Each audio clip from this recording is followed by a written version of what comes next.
हे प्रभु, हे हरिराम कृष्ण जगन्नाथम प्रेमानंदी, ये क्या हुआ? ऐसा तो पहले कभी नहीं हुआ था। दुनिया ने पहले कभी नहीं देखा था ऐसी डिप्लोमेसी। ये गैम्बलिंग विद वर्ल्ड वॉर, ऐसी डिप्लोमेसी जिसमें एक देश का राष्ट्रपति दूसरे देश के राष्ट्रपति से ऐसे लड़े जैसे मानो हमारे यहाँ चाय की दुकान पर जीतू और नंदू लड़ रहे हो।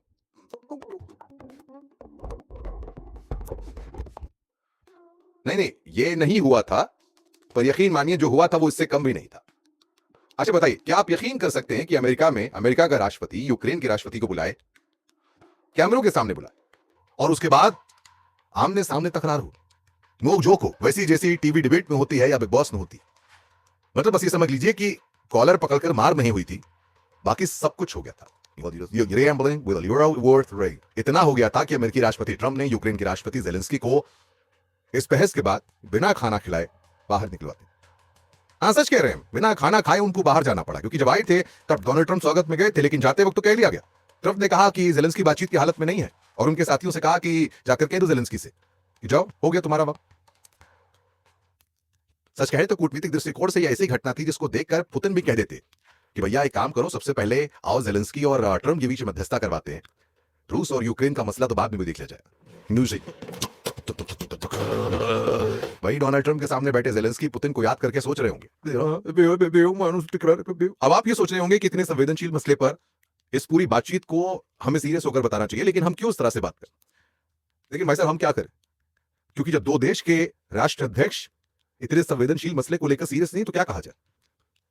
मतलब आप खुद बताइए, ये कैसी बातचीत थी जिस बातचीत में चौधराहट दिखाने की होती? ये कैसी बातचीत थी जिसमें बच्चों वाले सवाल थे कि तुमने थैंक यू क्यों नहीं बोला? सामने वाला कहता है कि अरे बोला तो था।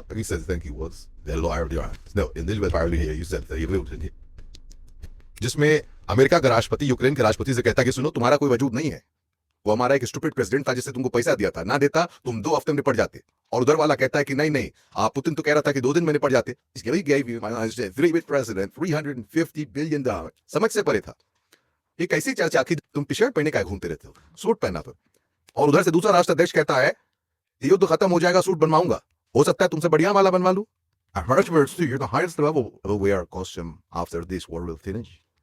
और ये सब कुछ कैमरों के सामने हो रहा था। जिस तरह से हो रहा था उसे देखकर तो हमारी जुबान से यही निकला कि कौन है ये लोग, कहां से आते हैं? कैमरे के सामने इस तीखी बहसबाजी का परिणाम ये हुआ कि फिलहाल दुनिया 3 हिस्सों में बढ़ गई है। एक वर्ग ऐसा है जो यूक्रेन के राष्ट्रपति जेलेंस्की को हीरो बना रहा है, जो कह रहा है कि जेलेंस्की ने अमेरिका के राष्ट्रपति की आंखों में आंखें डालकर बात की, जिसने बता दिया कि भले ये अमेरिका साथ ना थे लेकिन यूक्रेन मजबूती से लगा रहेगा। ये वो पक्ष है, भारत में खासतौर पर जो नरेंद्र मोदी के खिलाफ वाला पक्ष है, वो कह रहा है कि देखो मोदी जी को सीखना चाहिए, ऐसे बात करते हैं। जेलेंस्की को देखो, डोनाल्ड ट्रंप ने जेलेंस्की को फ्लावर समझा था, वो फायर निकला है। ये कह रहा है कि देखो वो झुकेगा नहीं, दुनिया के कई देश, France, Spain, Dutch, Germany, Poland, Canada उसके साथ है। वो कह रहे हैं घबराना नहीं है, डरने की जरूरत नहीं है, अमेरिका साथ ना दे तो क्या हुआ, कंधे से कंधा लड़ाई। वही दूसरा वर्ग है भारत का, जो मोदी जी वाला है, वो कह रहा है कि देखो आप समझ में आएगा दुनिया को कि मोदी जी की डिप्लोमेसी कितनी बड़ी है। ट्रंप जैसे आदमी से कहलवा दिया कि मोदी जी जो है वो बड़ी सख्त बार्गेनिंग करते हैं। Oh, he's a much tougher negotiator than me and he's a much better negotiator. वो कहने की कोशिश कर रहा है कि देखो मोदी जी को वो रूस से भी रिश्ता बनाए बैठे हैं, अमेरिका से भी रिश्ता बनाए बैठे हैं, जब मन करता है जेलेंस्की कंधे पे हाथ रख देते हैं। ये होता है जुगाड़, ये सिखाया है मोदी जी ने, बाकी लोगों को सीखना चाहिए। राहुल गांधी की तरह टी शर्ट जेलेंस्की पहने घूम रहे हैं, इसलिए उधर वाले सपोर्ट कर रहे हैं। ये सारी बातें इंडिया में चल रही हैं जबरदस्त तरीके से, लेफ्ट राइट जो इसने बांट लिया है।